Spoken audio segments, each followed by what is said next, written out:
Bihar SSC का जो चल रहा है ग्रुप वर्क, वो चलिए डालते हैं। चलिए आगे चलते हैं, पढ़ते हैं अभी। पहले है कि भूगोल में भारतीय कृषि अनुसंधान की स्थापना लॉर्ड कर्जन के काल में 1905 में किया गया था, पूसा बिहार में। ठीक ना। 1936 में नई दिल्ली में स्थानांतरित कर दिया गया। यह पूसा संस्थान के नाम से लोकप्रिय है। भारतीय कृषि अनुसंधान परिषद यानी कि ICAR की स्थापना जो था 23 मई 1929 को की गई थी। इसका मुख्यालय नई दिल्ली में है। अब जानते हैं कि प्रमुख फसलों के जन्म स्थान, जैसे कि धान क भारत व इंडोनेशिया, मक्का क मध्य अमेरिका, गेहूँ क मध्य एशिया, तंबाकू क दक्षिण अमेरिका, रबर क दक्षिण अमेरिका ब्राज़ील, उड़द क भारत, मसूर चीन, अमरूद अमेरिका, टमाटर मेक्सिको, बाजरा अफ्रीका। आगे है जौ चीन, अरहर अफ्रीका, सोयाबीन चीन, मूंग भारत, ज्वार हो जाएगा भारत, चाय चीन, कहवा ब्राज़ील, आलू पेरू, गन्ना भारत। आगे चलते हैं, भारत के सिंचाई के बारे में जान लेंगे। भारत की सिंचाई के बारे में जानेंगे, क्या है कैसा है। चलिए, कहते हैं भारत में सिंचाई परियोजना के 3 भागों में विभाजित किया गया है। बृहद सिंचाई परियोजना, मध्य सिंचाई और लघु सिंचाई। बृहद सिंचाई परियोजना के अंतर्गत ये वे परियोजनाएं सम्मिलित की जाती हैं जिनमें प्रति हेक्टेयर मतलब जिनके अंतर्गत 10,000 हेक्टेयर से अधिक कृषि योग्य भूमि हो। मत्स्य सिंचाई परियोजना के अंतर्गत वे परियोजनाएं सम्मिलित किए जाते हैं जिसमें 2,000 से 10,000 हेक्टेयर के बीच कृषि योग्य भूमि होती है। लघु सिंचाई परियोजना में 2,000 हेक्टेयर से कम कृषि योग्य भूमि होती है। वर्तमान समय में भारत की कुल संचित क्षेत्र का लगभग 37% बड़ी सिंचाई एवं मध्य सिंचाई परियोजना का अधीन है और छोटी सिंचाई परियोजना 63% है। अब आगे कहता है कि विश्व का सर्वाधिक संचित क्षेत्र चीन में यानी कि 21% और भारत में 20.2% है। ठीक, आगे चलते हैं। आगे है कि भारत में शुद्ध बोए गए क्षेत्र में यानी कि 1360 लाख हेक्टेयर के लगभग 33% भाग पर सिंचाई की सुविधा उपलब्ध है। वर्तमान समय में कुआं और नलकूप भारत में सिंचाई के प्रमुख साधन हैं। देश में सर्वाधिक नलकूप व पंपी सेट तमिलनाडु में यानी कि 18% में पाए जाते हैं, जबकि महाराष्ट्र में 15.6%। दूसरा स्थान पर है महाराष्ट्र का। केवल नलकूपों की सर्वाधिक सघनता जो है ना आपका उत्तर प्रदेश में है। प्रायद्वीपीय भारत में यानी कि दक्षिण भारत में सिंचाई का प्रमुख साधन जो है तालाब है। तालाब द्वारा सर्वाधिक सिंचाई तमिलनाडु में की जाती है। दमन गंगा सिंचाई परियोजना दमन गंगा नदी पर है। इस परियोजना के तहत बना जलाशय गुजरात के वलसाड जिले में परियोजना के तहत बना वलसाड जिले में जो स्थित है। यह गुजरात व दादर नागर हवेली की संयुक्त परियोजना है। दमनगंगा नदी महाराष्ट्र एवं गुजरात से बहते हुए अरब सागर में गिरती है। कहता है कि गिरना परियोजना जो है आपका गिरना सिंचाई परियोजना महाराष्ट्र के नासिक जिले में गिरना नदी पर है। पंबा सिंचाई परियोजना केरल में पंबा नदी पर है। अब कुछ जान लेते हैं सिंचाई के साधन के बारे में। जैसे कुआं होता है 55.9%, नलकूप कुआं व नलकूप से 55.9%, नहर से 31.4%, तालाब से 6.1%, अन्य स्रोत से 6.6%। अब आगे जानेंगे। अब हम ये जानेंगे कि चलिए चलते हैं। टिहरी पनबिजली कॉम्प्लेक्स उत्तराखंड के टिहरी के समीप भागीरथी नदी तथा भिलावना नदी पर स्थापित है। यहाँ से सिंचाई, जल आपूर्ति तथा जल विद्युत उत्पादन किया जाता है। इंदिरा गांधी नहर को सतलज नदी से जल मिलता है। यह भारत की सबसे लंबी सिंचाई नहर है। कौन? इंदिरा गांधी नहर, यानी कि इंदिरा गांधी नहर। आगे चलते हैं जो सतलज नदी पर है। सारण सिंचाई नहर जो है त्रिवेणी नहर गंडक नदी से जल प्राप्त करती है।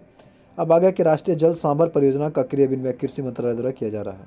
अब मल्टी स्टेज लिफ्ट सिंचाई स्कीम कालेश्वरम के बारे में जान लेते हैं। तेलंगाना के जयशंकर भूपल्ली जिले में मेडीगड्डा में विश्व के सबसे बड़े मल्टी स्टेज लिफ्ट सिंचाई स्कीम कालेश्वरम का लोकार्पण तेलंगाना के मुख्यमंत्री चंद्रशेखर राव ने 21 जून 2019 को किए हैं। इस प्रोजेक्ट के मुख्य विशेषता यह है कि कालेश्वरम लिफ्ट सिंचाई प्रोजेक्ट में 139 MW अधिकतम क्षमता वाले पंप का उपयोग किया गया है। विश्व में अभी तक इतनी क्षमता वाले पंप का उपयोग कहीं भी नहीं किया गया है। विश्व में सबसे बड़े टनल रूट 2003 में जो है आपका मतलब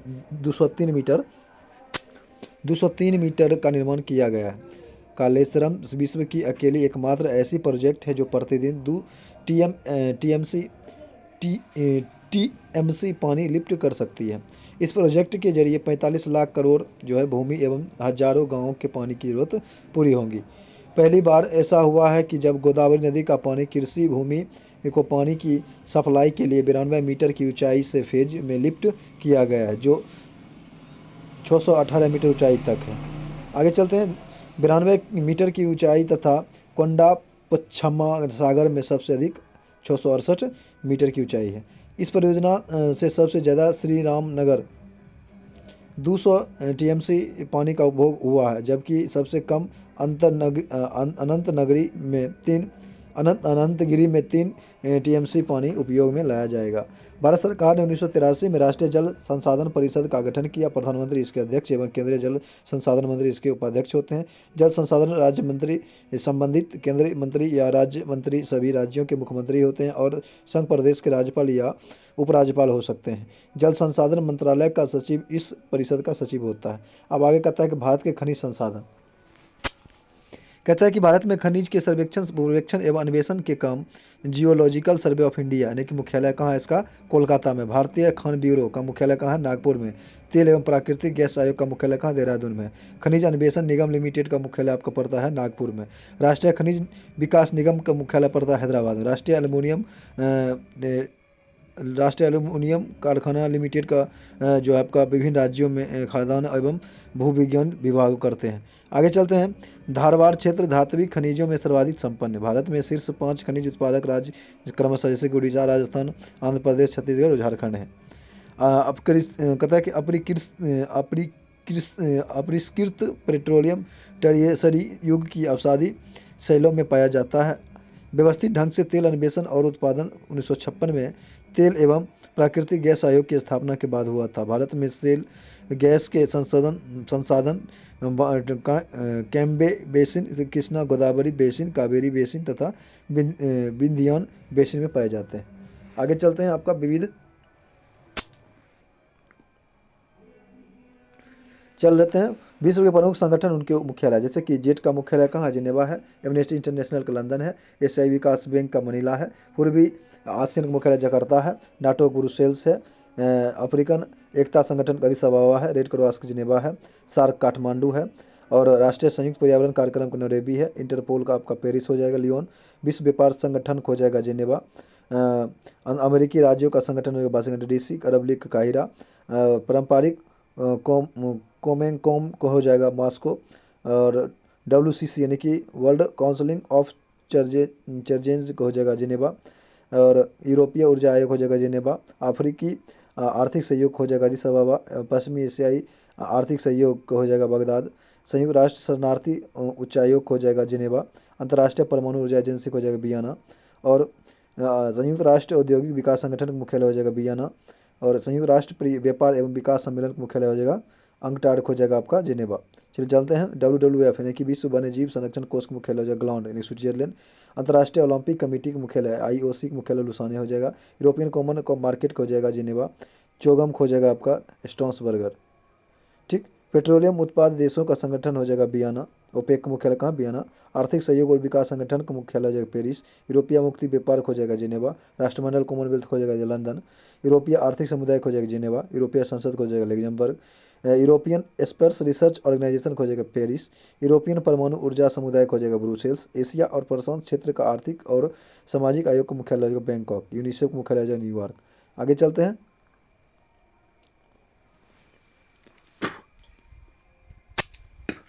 आगे आपका समकालीन संयुक्त राष्ट्र अंतर्राष्ट्रीय वर्ष, जैसे कि अंतर्राष्ट्रीय मृदा वर्ष 2015। अंतर्राष्ट्रीय मृदा वर्ष कितना हो जाएगा आपका 2015। अंतर्राष्ट्रीय मृदा वर्ष हो जाएगा 2015। अंतर्राष्ट्रीय प्रकाश एवं प्रकाशीय तकनीकी वर्ष 2015। अंतर्राष्ट्रीय दलहन वर्ष 2016। अंतर्राष्ट्रीय पर्यटन विकास वर्ष 2016। अंतर्राष्ट्रीय स्वदेशी भारत वर्ष 2017। अंतर्राष्ट्रीय स्वदेशी वर्ष हो जाएगा आपको सतत पर्यटन विकास वर्ष हो गया 2017। अंतर्राष्ट्रीय स्वदेशी वर्ष हो गया 2019। मॉडरेशन का अंतर्राष्ट्रीय वर्ष हो गया 2019। रासायनिक तत्वों की आवर्त सारणी का अंतर्राष्ट्रीय वर्ष 2019। पादप स्वास्थ्य एवं अंतर्राष्ट्रीय वर्ष 2020। नर्स एवं दाई का अंतर्राष्ट्रीय वर्ष 2020। सतत विकास के लिए रचनात्मक अर्थव्यवस्था का अंतर्राष्ट्रीय वर्ष 2021। फलों एवं सब्जियों का अंतर्राष्ट्रीय वर्ष 2021।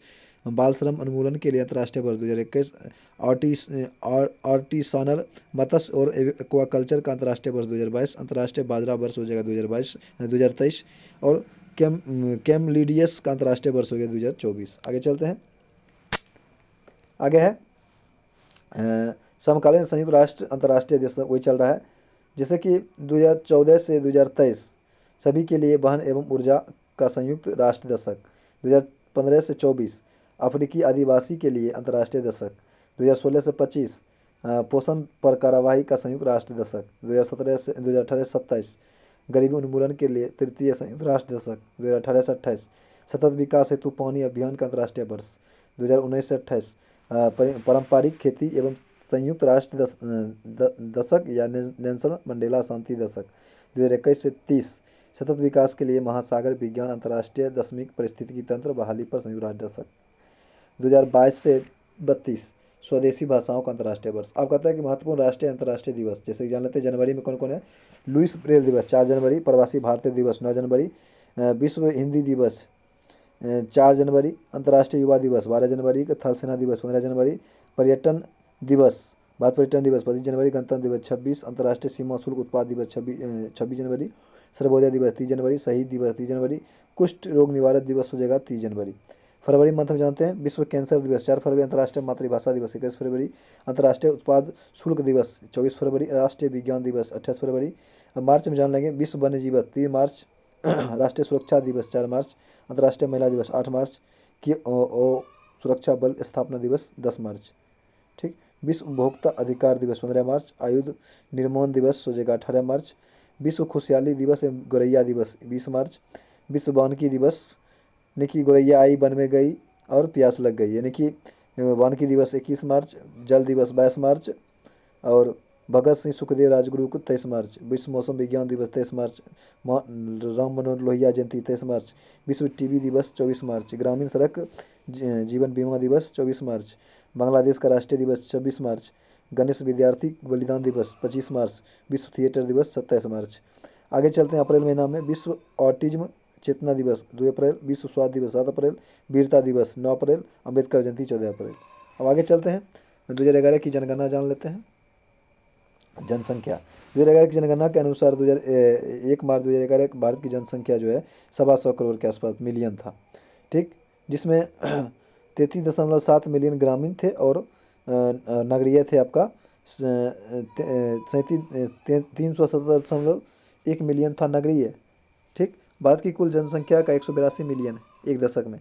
ठीक, उत्तर प्रदेश सर्वाधिक ग्रामीण जनसंख्या वाला राज्य तथा महाराष्ट्र सबसे नगरीय जनसंख्या वाला राज्य है। आप जान लीजिए दार्शनिक वृद्धि दर क्या है। 2011 की जनगणना के अंतिम आंकड़ों के अनुसार 2001 से 11 के दौरान भारत की 10 के वृद्धि दर में 17.7% की वृद्धि हुई। मेघालय में सर्वाधिक वृद्धि हुई है। उसके बाद जनसंख्या में सर्वाधिक 10 के वृद्धि दर मेघालय में, और जनसंख्या में सर्वाधिक 10 के वृद्धि दर हुआ है नगरीय में हो जाएगा आपका दमन व द्वीप। जनसंख्या घनत्व सबसे अधिक जनसंख्या घनत्व है बिहार में, मतलब हाँ सबसे अधिक है। क्षेत्रीय केंद्र शासित हो जाएगा दिल्ली। ठीक, राज्यों में के संदर्भ में हो जाएगा आपका पश्चिम बंगाल को पीछे छोड़ते हुए बिहार आगे निकल गया है, और न्यूनतम जनसंख्या अरुणाचल प्रदेश। शहरी ग्रामीण अनुपात 2011 के अंतिम आंकड़ों के अनुसार कुल जनसंख्या में ग्रामीण जनसंख्या 68.9% जो है आपका दर्ज किया गया। शहरी जनसंख्या 31.1% और 2011 की तुलना में शहरी जनसंख्या में 3.14 की वृद्धि हुई। हिमाचल प्रदेश में सर्वाधिक ग्रामीण जनसंख्या प्रतिशत है 90.0% है। दिल्ली में सर्वाधिक नगरीय है 97.7%। 2011 के अंतिम आंकड़ों के अनुसार देश में लिंगानुपात 943 प्रति हज़ार पुरुष है। ठीक, अब कहता है सबसे अधिक लिंगानुपात कहाँ है आपका केरल में 1078 है। नगरीय में हो जाएगा आपका केरल हो जाएगा 1091 है। चंडीगढ़ के ग्रामीण क्षेत्र में सबसे कम है 690 है। नगरीय क्षेत्र में सबसे कम है। चलिए आगे चलते हैं। शिशु जन्म जान लीजिए। शिशु जनसंख्या 0 से 6 वर्ष। जनगणना 2011 के अंतिम आंकड़ों के अनुसार 0 से 6 वर्ष आयु वर्ग की शिशुओं का जनसंख्या 164.5 मिलियन है। ठीक, बस आज यहीं तक। आगे चलते हैं। अब आगे है आपका शतपथ ब्राह्मण में कृषि एवं सिंचाई का उल्लेख मिलता है। शतपथ ब्राह्मण किसका उल्लेख मिलता है? कृषि एवं सिंचाई का। अथर्ववेद क्या? अथर्ववेद चौथा वेद का चौथा अंतिम वेद है, जिसकी रचना अथर्ववेद इसी द्वारा किया गया था। अथर्ववेद में मंत्र, रोग नाशक, जादू टोना, विवाह गीत आदि से संबंधित हैं। इसका उपवेद अथर्ववेद है। इसका उपवेद अर्थवेद है। अथर्ववेद का कोई आरण्यक ग्रंथ नहीं है। आगे जानते हैं, अथर्ववेद में ही गोत्र शब्द का उल्लेख सर्वप्रथम बार मिलता है। अथर्ववेद के पुरोहित को ब्राह्मण या ब्रह्मा कहते हैं। इसी वेद में सभा एवं समिति के प्रजापति की दो पुत्रियां बताई गई है। चांदी एवं गन्ने का सर्वाधिक उल्लेख अथर्ववेद में ही मिलता है। अथर्ववेद की शाखाएं शौनक और पेपलाद हैं। अब जान लेंगे हम वेद, पुरोहित, उपवेद, ब्राह्मण और उपनिषद। बारी बारी से जानेंगे। ऋग्वेद के पुरोहित हैं होत्री, उपवेद हैं आयुर्वेद और ब्राह्मण है ऐतरेय सतकोष की। उपनिषद के हो जाएगा, उपनिषद है आपका ऐतरेय सतकोष की। आगे चलते हैं। सामवेद को उद्गाता है और उपवेद है गंधर्ववेद, ब्राह्मण है जैमिनीय और तांडीय। ठीक। यजुर्वेद के अधुर्व, धनुर्वेद उसका उपवेद है, शतपथ तैतरीय उसके ब्राह्मण है और कठोपनिषद और वीरेंद्र नायक और ईशोपनिषद इसके उपनिषद है।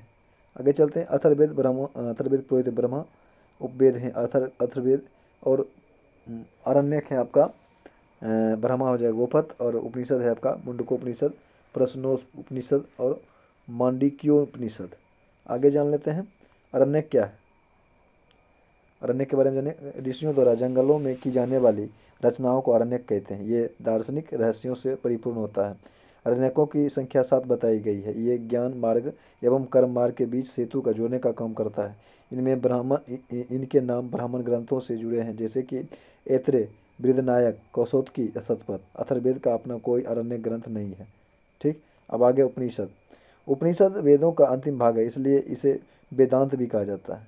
उपनिषद में हमें दार्शनिक चिंतन मिलते हैं। उपनिषद की कुल संख्या 108 बताई गई है, 108 है, जिनमें से 11 को महत्वपूर्ण है। मुंडकोपनिषद में सत्यमेव जयते शब्द लिया गया है। ईशोपनिषद में गीता का निष्काम कर्म का पहला विवरण मिलता है। नचिकेता यम का संवाद कठोपनिषद में, बृहन्नायक उपनिषद में अहम ब्रह्मासिम उल्लेखित है। आगे चलते हैं। बृहन्नायक उपनिषद में ही पुनर्जन्म का सिद्धांत एवं याज्ञवल्क्य गार्गी संवाद है।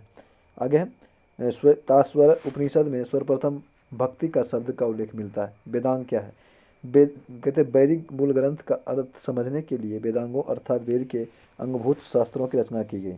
ये वेदांग है। शिक्षा यानी कि विधि, शिक्षा में उच्चारण विधि। कल्प में कल्प मतलब हो गया कर्मकांड। व्याकरण, निरुक्ति मतलब हो गया भाषा विज्ञान और छंद और ज्योतिष। शिक्षा, कल्प, निरुक्ति, व्याकरण, छंद और ज्योतिष। अब आगे स्मृति ग्रंथ। स्मृति ग्रंथ के अंतर्गत स्मृति, धर्मशास्त्र एवं पुराण आते हैं। ये हिंदू धर्म के कानून ग्रंथ भी माने जाते हैं। मनुस्मृति 200 ईस्वी पूर्व के आसपास यह सबसे प्राचीन स्मृति ग्रंथ है। कहते हैं मेधातिथि, गोविंदराज भरूची एवं कल्लुक भट्ट मनुस्मृति पर टीका लिखने वाले विद्वान थे। कहता है कि याज्ञवल्क्य स्मृति यानी कि 100 ईस्वी के आसपास इसके भविष्यकार जो था आपका विज्ञानेश्वर, अर्परार्क और विश्वरूप है। महाभारत या व्यास की कीर्ति, महाभारत जो या व्यास की कीर्ति है, जिसमें आगे हम जानेंगे दूसरे दिन। आगे चलते हैं। आप जानते हैं हम नागरिक। पाकिस्तान को प्रव्रजन वाले की नागरिकता की चर्चा है आपके साथ में। अनुच्छेद 7 के अनुसार यदि कोई व्यक्ति जो है 1 मार्च 1947 यानी कि 48 रहना चाहिए, 47 के पश्चात भारत के लिए प्रव्रजन किया तो उसे भारत का नागरिक नहीं समझा जाएगा। आवश्यक दोहरी नागरिकता। अनुच्छेद 5, 6 और 8 के अधीन आने वाले व्यक्ति भारत का नागरिक नहीं हो रहेगा यदि वह किसी विदेशी राज्य की नागरिकता स्वेच्छा से अर्जित कर लेता है। ठीक। अब आगे आपका अनुच्छेद 9, ये सब बात है, इसकी चर्चा है अनुच्छेद 9 में। अब आगे चलते हैं। नागरिकता अधिनियम 1955, इसके बारे में जानेंगे। अनुच्छेद 11 के अनुसार नागरिकता संबंधी कानून बनाने का अधिकार संसद के पास होता है। इसके लिए संसद में नागरिकता अधिनियम 1955 पारित किया गया, जिसमें नागरिकता प्राप्त करने के लिए निम्न प्रावधान किए गए। पहला है कि जन्म से नागरिकता। वह व्यक्ति जिसका जन्म भारत में 26 जनवरी 1950 को या उसके बाद हुआ हो, वह भारत का नागरिक हो जाएगा। आगे अब बाद में जैसे कि विदेशी राजनयिकों को बच्चों को छोड़ करके। आगे चलते हैं। शत्रुओं के अधीन भारत के किसी भी भाग में उत्पन्न बच्चे, इस सब को छोड़ करके। अब आगे वंश अनुगति पर 26 जनवरी 1950 या उसके पश्चात यानी कि बाद भारत के बाहर जन्म लेने वाले बच्चा वंशानुक्रम से भारत का नागरिक होगा यदि उनके माता पिता में से कोई भी उसके जन्म के समय भारत का नागरिक था। अब आगे कहता है रजिस्ट्रीकरण द्वारा कोई व्यक्ति जो ऊपर 1 और 2 में नहीं आता है वह कुछ शर्तों को पूरा करके भारत का नागरिकता बन सकता है, ग्रहण कर सकता है। उदाहरण के लिए ऐसे व्यक्ति जिनका विवाह भारत के नागरिकों से हुआ हो या वे व्यक्ति करेंगे, आगे है विवाह करेंगे भारतीय मूल के व्यक्तियों से। अब चौथा है देशीयकरण और नागरिकता। जब किसी विदेशी का देशीयकरण के लिए आवेदन भारत सरकार द्वारा मंजूर कर लिया जाता है तो वह भारत का नागरिक बन जाता है। भारत के राज्य क्षेत्र में मिलाने से या विस्तार करने से नागरिकता। आगे चलते हैं। यदि कोई राज्य क्षेत्र भारत में मिल जाता है या तब सरकार या निर्दिष्ट करेगी कि उस राज्य क्षेत्र के कौन से व्यक्ति भारत का नागरिक हो जाएंगे। आगे चलते हैं। नागरिकता की समाप्ति कैसे होगा। अपने नागरिकता की समाप्ति 3 प्रकार से होता है। पहले परित्याग करना से, दूसरा प्रवासन करने से, दूसरा वंचित करने से। परित्याग मतलब स्वेच्छा से मतलब परित्याग, या परित्याग केवल वही व्यक्ति कर सकता है जो किसी अन्य देश का नागरिकता ग्रहण प्राप्त कर लिया हो। ठीक। पर्यावासन, जब कोई भारतीय नागरिक स्वेच्छा से अन्य देशों की नागरिकता ग्रहण कर लिया हो तब वह नागरिकता खत्म हो जाएगा भारत का। अब वंचित करना, जब सरकार किसी कारणवश उसे वंचित कर देता है। जब यदि किसी व्यक्ति ने कपट द्वारा भारत की नागरिकता अर्जित कर ली है या राष्ट्र विरोधी काम कर रहा है तब उसे नागरिकता से वंचित किया जा सकता है। अब आगे एकल नागरिकता क्या है। पूरे भारत के लिए केवल एकल नागरिकता है। राज्यों की अपनी अलग नागरिकता नहीं है। भारत में किसी एक राज्य में निवास करने वाले व्यक्ति को ही वही नागरिक का अधिकार प्राप्त है जो किसी अन्य राज्यों में निवास करने वाले भारतीयों को। अमेरिका एवं स्विट्जरलैंड में दोहरी नागरिकता दी जाती है, अर्थात राष्ट्र एवं राज्यों की अलग अलग नागरिकता है। कहाँ? अमेरिका और स्विट्जरलैंड में। नागरिकता संशोधन विधेयक। नागरिकता संशोधन विधेयक 2019 द्वारा नागरिकता अधिनियम में संशोधन किया गया जिससे संसद में 11 दिसंबर 2019 को पारित किया गया। 12 दिसंबर 2019 को राष्ट्रपति की स्वीकृति मिली। संशोधित अधिनियम अफगानिस्तान, बांग्लादेश एवं पाकिस्तान के 6 धार्मिक समुदाय जैसे कि हिंदू, सिख, बौद्ध, जैन, पारसी और ईसाई धर्म अवैध विदेशी प्रवासियों को भारतीय नागरिकता के योग्य बनता है या उन लोगों पर लागू होगा जो अपने देशों में धर्म के आधार पर प्रताड़ित के कारण या ऐसी प्रताड़ना के भय से भारत में शरण लिया हो, उसे नागरिकता मिल जाएगा। 31 दिसंबर 2014 से पहले भारत में नागरिकता नहीं था। आगे चलते हैं। अब आगे कोशिका यानी कि सेल, बायोलॉजी जानेंगे। कोशिका सजीव की संरचनात्मक क्रियात्मक इकाई होती है। कोशिका जैविक रासायनिक अणुओं से बनी एक संरचना होती है। यह कोशिका झिल्ली से घिरा रहता है। इसके अंदर जीवद्रव्य एवं केंद्रक होता है। कोशिका के अध्ययन को साइटोलॉजी कहते हैं। 1665 ईस्वी में रॉबर्ट हुक ने कॉर्क के एक टुकड़े को सूक्ष्मदर्शी में देखा। ठीक। देखने में इसमें अनेक कोठड़ियाँ यानी कि चैम्बर थी जिससे उन्होंने सेल नाम दिया। ल्यूवेनहॉक ने 1674 में सूक्ष्मदर्शी से जीवाणु, प्रोटोजोआ और अन्य जीवित कोशिकाओं को पता लगाया। जीवाणु पता ल्यूवेनहॉक ने लगाया। चलिए आगे चलते हैं। रॉबर्ट ब्राउन ने 1831 में कोशिका में केंद्रक का पता लगाया। रॉबर्ट ब्राउन ने केंद्रक। पुरकिंजे ने 1839 में तथा बॉन मोल ने 1846 में कोशिका में पाए जाने वाले अर्ध तरल तथा दानेदार पदार्थ को जीवद्रव्य नाम दिया। कौन? पुरकिंजे ने। आगे चलते हैं। 1855 ईस्वी में रूडोल्फ किर्चॉफ ने बताया था कि कई कोशिकाएं पहले से मौजूद कोशिकाओं के विभाजन से उत्पन्न होती है। कोशिका सिद्धांत। जर्मन वैज्ञानिक स्लाइडेन एवं स्वोन ने 1839 में कोशिका सिद्धांत प्रस्तुत किया। उनका कहना था कि प्रत्येक जीव एक या अनेक कोशिकाओं से बना होता है और प्रत्येक जीव की उत्पत्ति एक कोशिका से होती है। प्रत्येक कोशिका स्वतंत्र इकाई है लेकिन सब मिलकर के एक काम करती है। आगे वही बात बताए थे। प्रत्येक कोशिका में एक केंद्रक होता है जो कोशिका का मुख्य काम अभिकर्ता होता है। कोशिका का आकार कैसा होता है? सबसे छोटा कोशिका माइकोप्लाज्मा गैलीसेप्टिकम है। ठीक। आगे चलते हैं। जिसका आकार 0.1 माइक्रोमीटर से भी मतलब कम होता है। इसे प्लूरोपेन्यूमोनिया लाइक ऑर्गेनी PPLO भी कहते हैं। ठीक। आगे सबसे बड़ी कोशिका शुतुरमुर्ग का अंडे कोशिका जिसका आकार 170 मिलीमीटर क्रॉस 135 मिलीमीटर होती है। तंत्रिका कोशिका न्यूरॉन मानव शरीर की सबसे लंबी कोशिका। अब कोशिका के प्रकार यानी कि टाइप्स ऑफ सेल।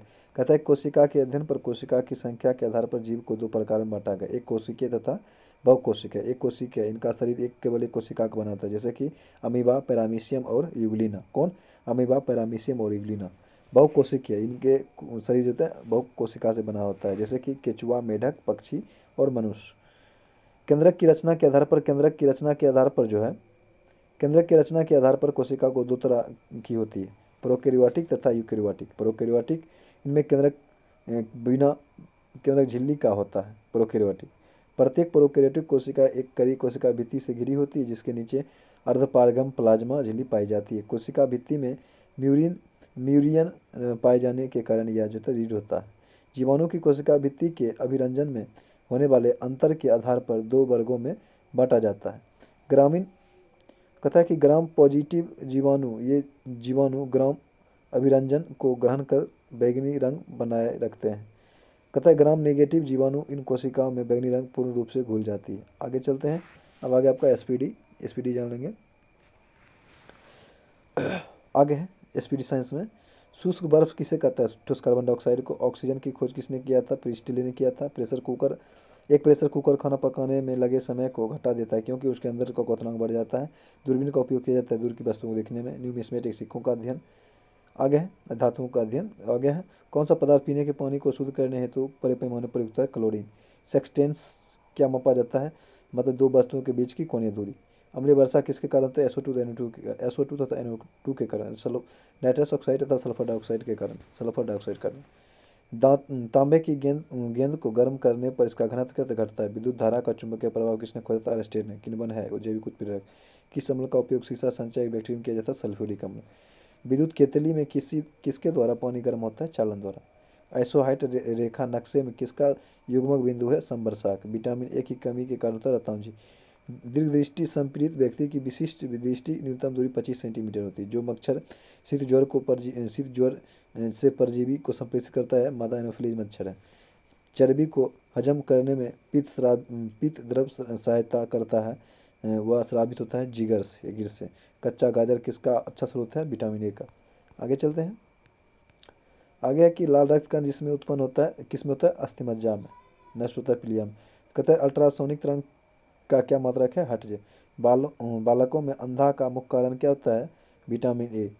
कार्बोरेटर होता है पेट्रोल इंजन में। वाष्प की दर किस पर निर्भर नहीं करता है? द्रव के द्रव्यमान पर। ज्वार सबसे ऊंचा कब होता है? जब सूर्य पृथ्वी के बीच आ जाती एक ओर होती है। एक समतल दर्पण पर आपतित किरण 60 डिग्री कोण बनाती है तो परावर्तन कोण क्या हो जाएगा? आधा हो जाएगा यानी कि 30 डिग्री। ध्वनि का वेग निर्भर करता है तरंगदैर्घ्य पर। पानी और चौक के मिश्रण को पृथक किया जाता है वाष्पन विधि द्वारा। परमाणु में प्रोटॉन रहते हैं नाभिक के भीतर। परमाणु के नाभिक में उपस्थित होता है प्रोटॉन न्यूट्रॉन जंग।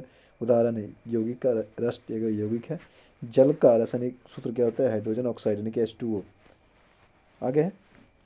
आगे द्रव बूंद की संकुचन और कम से कम क्षेत्र घेरने की प्रवृत्ति को पृष्ठ तनाव कहते हैं।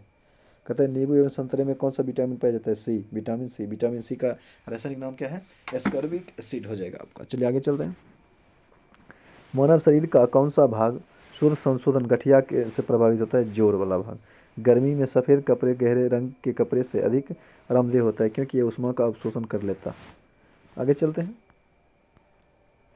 आगे मेघ गर्जन की ध्वनि सुनाई देने से पहले बिजली की चमक सुनाई देती है। कैस किसका होता है? प्रकाश का वेग ध्वनि के वेग से क्या होता है? अधिक होता है। आगे भू संचरण को नियंत्रित किया जा सकता है वृक्षारोपण द्वारा। कोयले के जलने से बनती है कार्बन डाइऑक्साइड। आगे वायु की संघटक गैस समर्थय होती है नाइट्रोजन और ऑक्सीजन। हरे पौधे हमारे लिए उपयोगी होते हैं क्योंकि वे दिन के समय ऑक्सीजन छोड़ते हैं और कार्बन डाइऑक्साइड लेते हैं।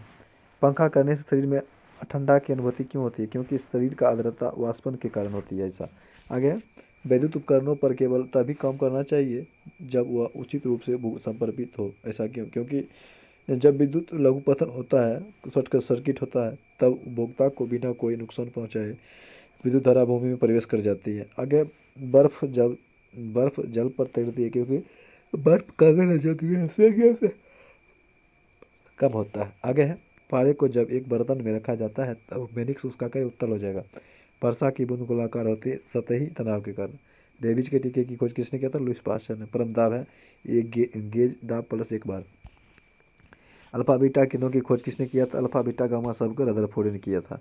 आगे वायुमंडल में कार्बन डाइऑक्साइड के परिणाम में वृद्धि का कारण क्या? ताप में वृद्धि। कहता है एक आवर्तित गति को घुमाने वाली चक्के की प्रति सेकेंड घूर्णन किसे किया जाता है? स्ट्रोबोस्कोप से। आगे पानी से ऊपर एक भरे बर्तन में पानी के सतह पर बर्फ का एक टुकड़ा तैर रहा होता है। जब बर्फ का टुकड़ा पिघलेगा तब क्या होगा? पानी का स्तर में कोई परिवर्तन नहीं होगा। दैनिक इकाई बल की। ठीक, आगे चलते हैं। आगे आपका एसपीडीजी के जान लेते हैं। आगे हार्डवेयर और सॉफ्टवेयर का संयोजन होता है, मिश्रण होता है। द्विआधारी अंकन पद्धति का प्रयोग सर्वप्रथम फ्रांसिस बेकन ने किया था 1623 में। कंप्यूटर आंकड़ों में गलती को बग कहते हैं। सर्वोदय योजना 1950 में जयप्रकाश नारायण ने बनाया था। आईसीआईसीआई बैंक की स्थापना कब की गई थी? 1994 में। ग्रीनलैंड की खोज नॉनसेन ने किया था। पृथ्वी से सूर्य की दूरी होती लगभग 14.99 करोड़ किलोमीटर। आगे पृथ्वी का एकमात्र उपग्रह चंद्रमा है। युवावस्था नदी का मुख्य कार्य है अपर्दन। वृद्धावस्था में नदी का मुख्य काम है निक्षेपण। वायुमंडल को 5 भागों में बांटा गया है। ओजोन मंडल, समताप मंडल, ये सब जो मंडल जानते हैं, ट्रोपोस्फीयर, स्ट्रेटोस्फीयर, ये सब जो। आगे चलते हैं। उत्तरी अमेरिका में बहने वाली गर्म हवा को ब्लैक रोलर कहते हैं। कहते हैं विषुवतीय प्रदेश के वन सदाबहार या सिल्वास कहलाते हैं। पिग्मी कांगो के घने जंगलों की निवासी हैं। भूमध्य रेखीय प्रदेश में वर्षा का योग 25 सेंटीमीटर से 100 सेंटीमीटर होती है। विश्व का सर्वाधिक ठंडा स्थान बरखोयांग से।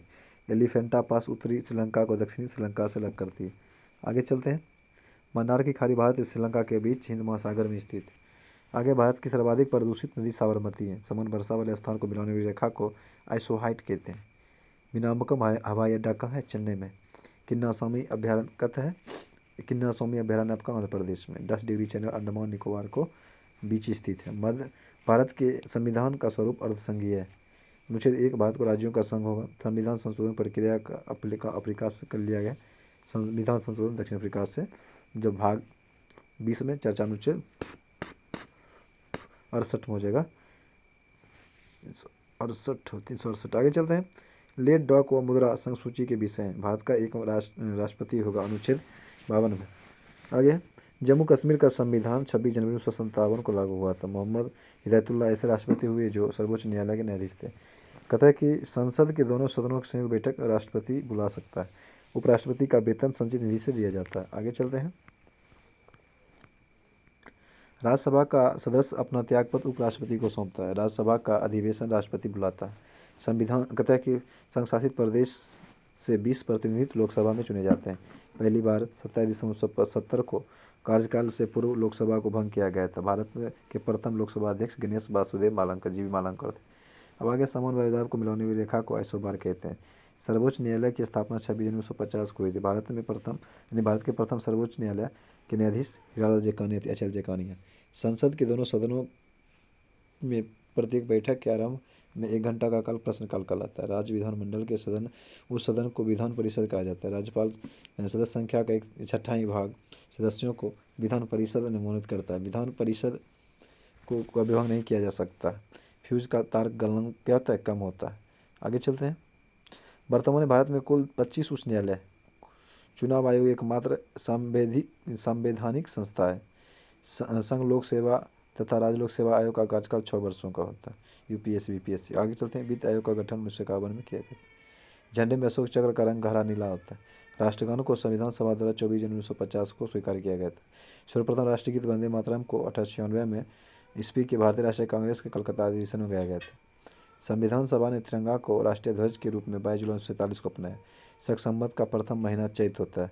एक चैत कितना होता है? आपका 22 फरवरी या 21 फरवरी के आसपास होता है। आगे चलते हैं। एक चैत्र मास। आगे अंतिम महीना फागुन होता है। राष्ट्रीय पंचांग को 22 मार्च 1957 को लागू किया गया था।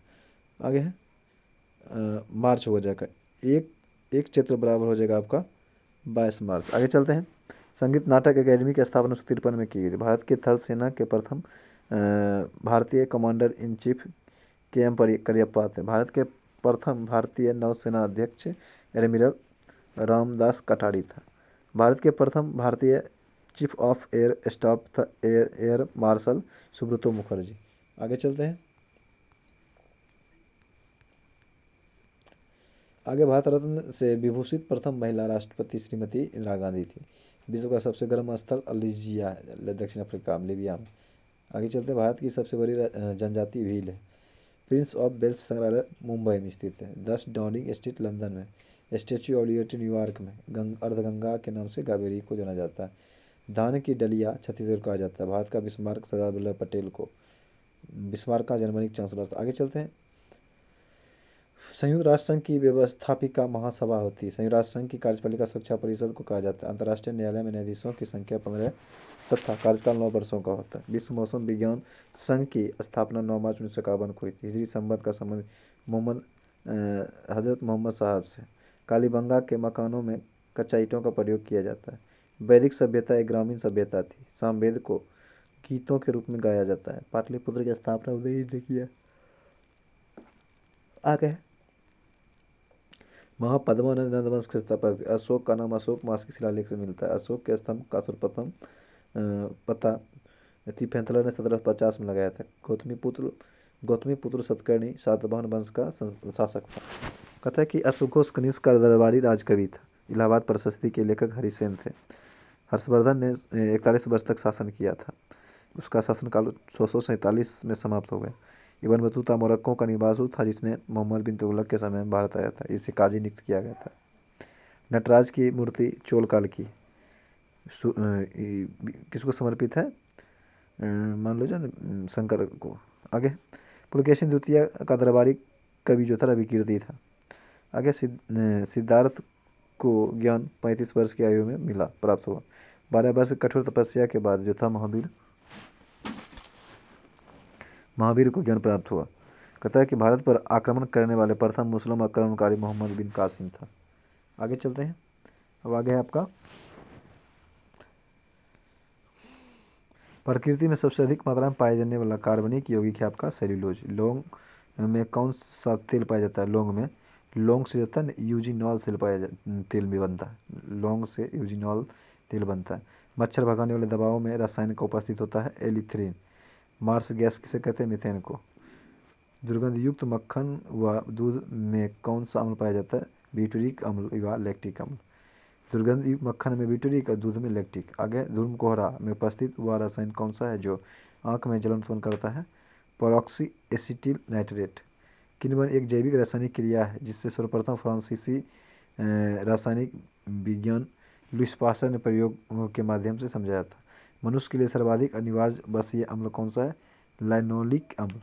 न सूखने वाले तेलों में किस बसीय अम्ल का अधिक मात्रा होता है? Oleic acid. आगे डायनामाइट का मुख्य घटक क्या है? नाइट्रोग्लिसरीन है। कहता है कि रोडेंटिसाइड रसायन का प्रयोग किस लिए किया जाता है? चूहों के नियंत्रण के लिए। कृत्रिम रेशा में कौन सा असंतृप्त हाइड्रोकार्बन प्रयोग किया जाता है? एथिलीन। खदानों में अधिकांशतः विस्फोट कारणतः वायु के साथ मीथेन के मिश्रण। वैज्ञानिक व्हीलर द्वारा सर्वप्रथम किस कार्बनिक पदार्थ का कृत्रिम रूप से प्रयोगशाला में संशोधित किया गया था? यूरिया का सूत्र होता है NH2CONH2। कार्बनिक क्लोराइड COCl2 के नाम से किसे जाना जाता है? Phosphine gas.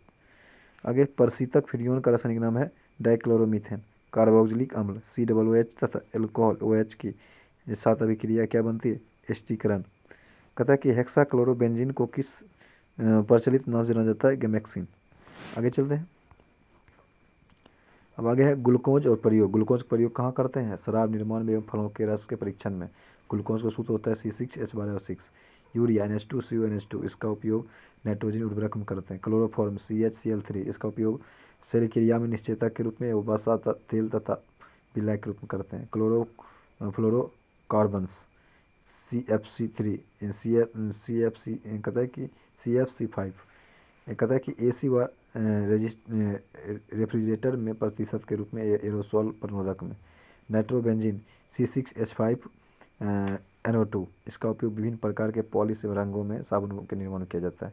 डाइक्लोरोमीथेन CH2Cl2 इसका उपयोग चाय एवं कॉफ़ी से कैफीन हटाने में एरोसोल स्प्रे प्रनोदक में।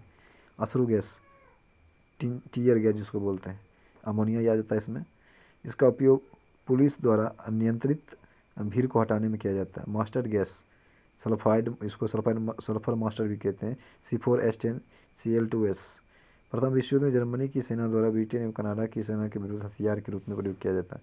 DDT इसका उपयोग डाइक्लोरोडेफिनेट इसका उपयोग कीटनाशक रूप में किया जाता है। एस्पिरिन इसका उपयोग दर्द ज्वार और दर्द बुखार और जलन में किया जाता है।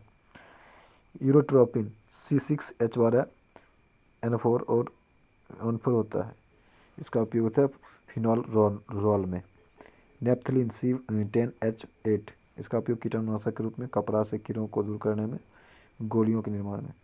एथिलीन ग्लाइकॉल कारो में प्रति हिमकारा के रूप में, आयोडोफॉर्म यमुनाशय के रूप में, पेराल्डिहाइड निद्राकारी दवा के रूप में, एस्बेस्टोस अग्निशामक वस्त्र में।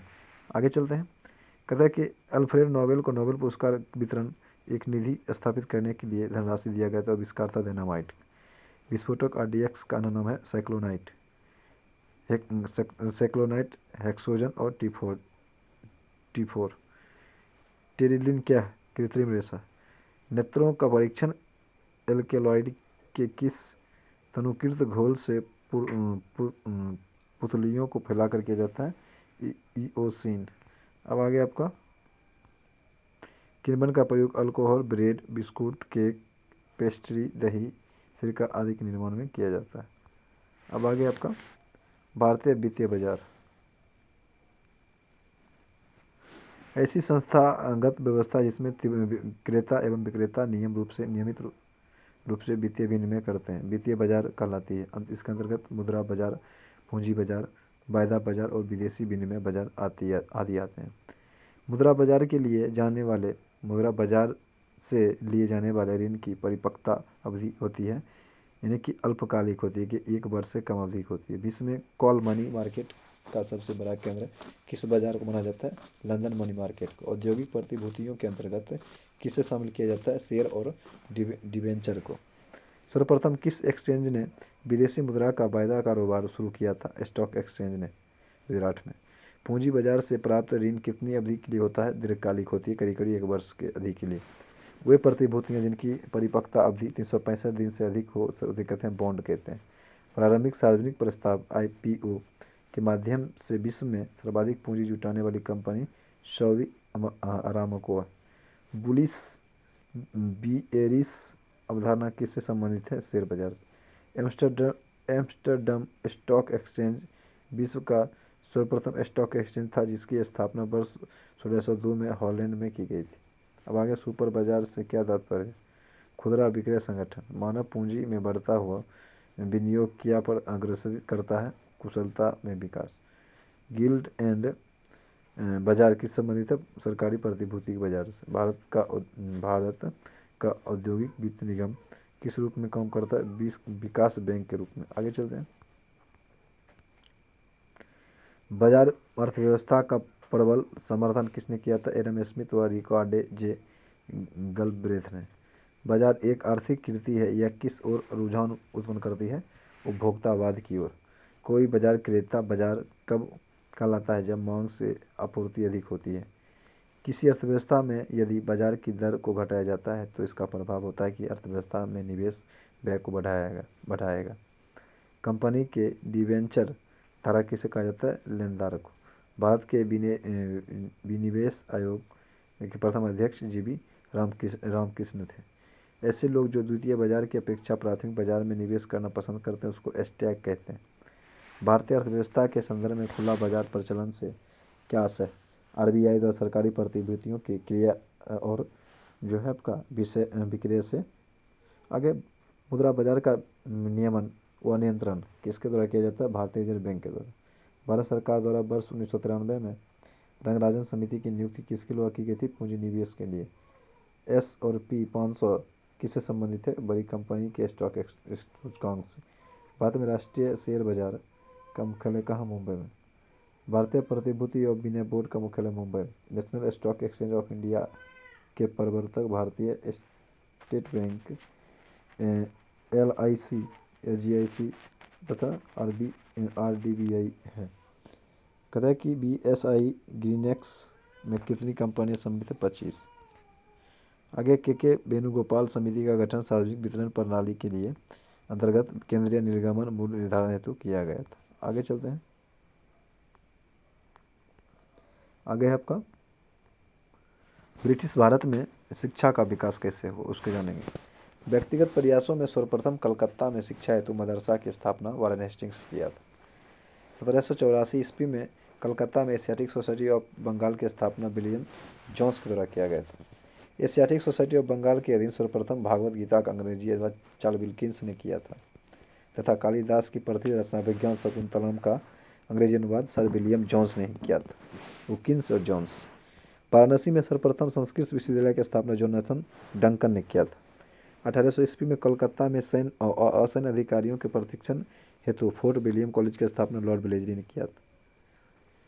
किस अधिनियम के द्वारा भारत में शिक्षा के प्रसार हेतु 1 लाख रुपये खर्च करने का अधिकार गवर्नर जनरल को दिया गया? चार्टर अधिनियम 1813।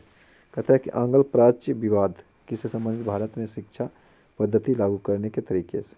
भारत में शिक्षा प्रसार हेतु आंग्लवादी यूरोपियन ज्ञान एवं अंग्रेजी भाषा के समर्थक थे, जबकि प्राच्यवादी भारतीय पारंपरिक ज्ञान और भारतीय भाषाओं का समर्थक थे। शिक्षा के संबंध में विख्यात अधोमुखी निस्यंदन सिद्धांत के प्रवर्तक ऑकलैंड। कहता है कि लॉर्ड मैकाले की शिक्षा पद्धति संबंधित अंग्रेजी शिक्षा पद्धति 1835। आगे भारत में आधुनिक शिक्षा प्रणाली का प्रारंभ हुई था 1835 में लॉर्ड मैकाले के स्मरण पर। आगे भारत में अंग्रेजी शिक्षा किस वायसराय का? लॉर्ड विलियम बेंटिक के समय में। आगे किस घोषणा पत्र को भारतीय शिक्षा का मैग्ना कार्टा कहता है? वुड डिस्पैच को 1854 में। आगे चलते हैं। कहता है कि वुड घोषणा पत्र के सुझाव पर कलकत्ता, मुंबई, मद्रास में किस विश्वविद्यालय की स्थापना की गई थी? किस वर्ष? 1857 में। कहता है कि मनुस्मृति का प्रथम ग्रंथ है जिसका अंग्रेजी अनुवाद संस्कृत अंग्रेजी भाषा में एक कोड ऑफ जेंटू लॉस नमक प्रकाशित हुआ था। पेरिस स्थित रॉयल एशियाटिक सोसाइटी की सदस्यता किस भारतीय को प्रदान की गई? माइकल मधुसूदन दत्त को। बम्बई में प्रथम महिला विश्वविद्यालय की स्थापना किसके द्वारा किया गया? डीके कर्वे के द्वारा, प्रोफेसर डीके कर्वे के द्वारा। भारतीय विश्वविद्यालय में धार्मिक शिक्षा के लिए किसने प्रबल रूप से वकालत किया था? मदन मोहन मालवीय। बनारस हिंदू विश्वविद्यालय का शिलान्यास किसके द्वारा किया गया? लॉर्ड हार्डिंग के द्वारा। आगे भारत में शिक्षा के क्षेत्र में विकास के लिए एनी बेसेंट ने वर्ष 1898 में सेंट्रल हिंदू कॉलेज की स्थापना की गई, जो वर्ष 1916 में मदन मोहन मालवीय जी के प्रयासों से बनारस हिंदू विश्वविद्यालय बना। वर्ष 1817 में डेविड हेयर के सहयोग से कलकत्ता में हिंदू कॉलेज की स्थापना किसके द्वारा किया गया था? राजा राम मोहन राय के द्वारा। वर्ष 1847 में रुड़की इंजीनियरिंग कॉलेज के रूप में भारत के प्रथम इंजीनियरिंग कॉलेज की स्थापना जो था जेम्स टॉमसन के द्वारा किया गया। अब प्रमुख शिक्षा और आयोग जैसे कि चार्ल्स वुड डिस्पैच 1854 में कौन था? लॉर्ड डलहौजी। हंटर आयोग 1882 में लॉर्ड रिपन। आगे है आपका हंटर रेलवे आयोग विश्वविद्यालय आयोग था 1902 में लॉर्ड कर्जन।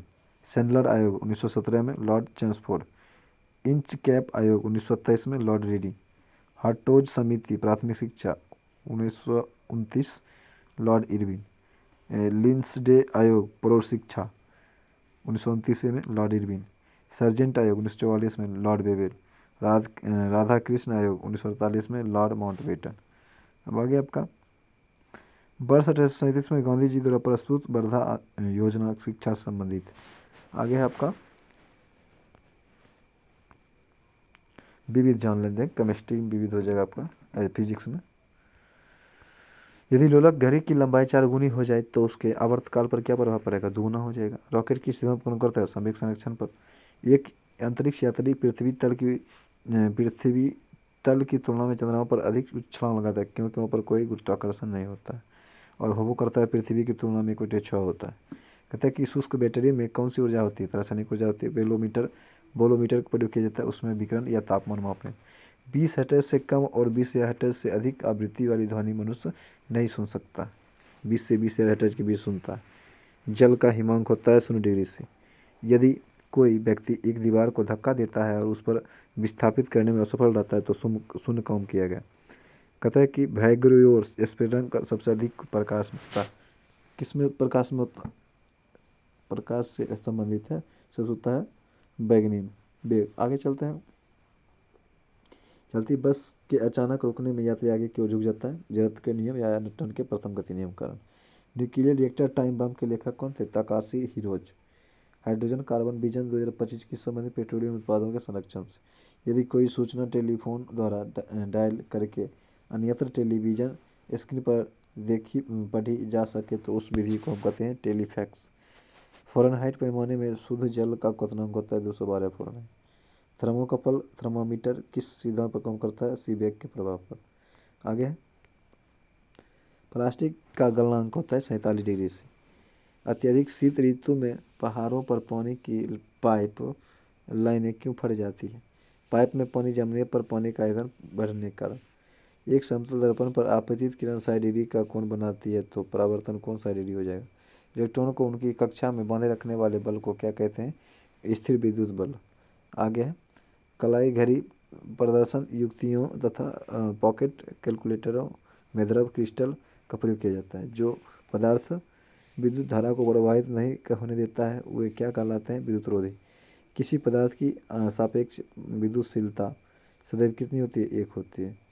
किसी कांच की छड़ को रेशम से रगड़ा जाता है तब छड़ पर जो है कौन सा आवेश उत्पन्न होता है? धनावेश। आगे आपका एक सूर्य जैसी किसी तारे को नाभिक के ईंधन यानी कि हाइड्रोजन लगभग समाप्त होता है तो वह श्वेत बौने तारे में परिवर्तित हो जाता है। इस सिद्धांत में उसके केंद्रीय भाग का तापमान अत्यधिक बढ़ जाता है, 1,00,000 केल्विन के आसपास से अधिक हो जाता है। घर्षण एवं स्नेहक के अध्ययन को बोलते हैं ट्राइबोलॉजी। आगे राष्ट्रीय भौतिकी प्रयोगशाला कहाँ है? नई दिल्ली में। लेजर का पूर्णोत्तर light amplification by stimulated emission of radiation. विश्व की सबसे ऊंचाई पर स्थित दूरबीन वेधशाला जो है अटोकामा पेरू में। चंदा एक्स-रे वेधशाला का नाम किस वैज्ञानिक के नाम में रखा गया था? सुब्रमण्यम चंद्रशेखर। आगे चलते हैं चंद्रा एक्स-रे। आगे चलते हैं परमाणु रिएक्टर में न्यूट्रॉन के मंदन हेतु भारी जल ड्यूटेरियम ऑक्साइड का D2O का व ग्रेफाइट का प्रयोग किया जाता है। बस आज यहीं तक।